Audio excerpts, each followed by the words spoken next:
મારો આજનો વિષય છે દેશપ્રેમ. જનની અને જન્મભૂમિ સ્વર્ગ કરતા પણ ચડિયાતી છે. જે દેશની ધરતી પર આપણો જન્મ થયો, જે દેશની ધરતીએ આપણું પાલન પોષણ કર્યું, એ દેશની ધરતી પ્રત્યે આપણે ઊંડી લાગણી હોવી એ સ્વાભાવિક છે. આપણા દેશનું ઋણ અદા કરવા આપણે આપણું સર્વસ્વ અર્પણ કરી દઈએ તો પણ ઓછું છે. દેશપ્રેમ એ એક મહાન ગુણ છે. વર્ષો પહેલા આપણા દેશ પર અંગ્રેજોનું શાસન હતું. આપણા દેશના નેતાઓ અને દેશભક્તોએ ભારત માતાને આઝાદ કરાવવા માટે સ્વાતંત્ર્ય સંગ્રામ શરૂ કર્યો હતો. ગાંધીજીએ દેશની પ્રજાને દોરવણી આપી હતી. આપણા દેશની તમામ પ્રજા આ સ્વાતંત્ર્ય સંગ્રામમાં જોડાઈ હતી. ખુદીરામ બોઝ, ભગતસિંહ અને ચંદ્રશેખર આઝાદ જેવા અનેક યુવાનો આઝાદીની લડતમાં શહીદ થઈ ગયા.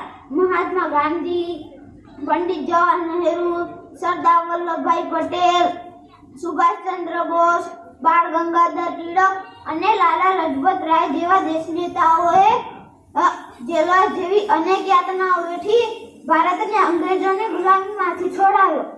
આપણે આપણા દેશના વિકાસમાં ફાળો આપવો જોઈએ. વિદ્યાર્થીઓ સારો વિદ્યાભ્યાસ કરીને, ખેડૂતો વધુ અનાજ પકવીને, શિક્ષકો સારું ભણાવીને, કામદારો વધુ ઉત્પાદન કરી આપણા દેશની સેવા કરી શકે. આપણા દેશ પર જ્યારે સંકટ આવે છે ત્યારે દેશપ્રેમની ખરી કસોટી થાય છે.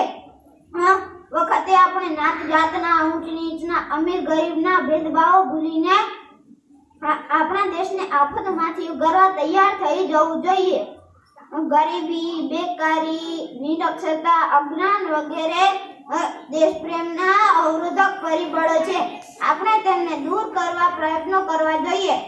અમેરિકાના પ્રમુખ જોહન ઓફ કેનેડીનું વાક્ય યાદ રાખવું જોઈએ. Ask not what your country can do for you, ask what you can do for your country. અસ્તુ. જય હિન્દ, જય ભારત.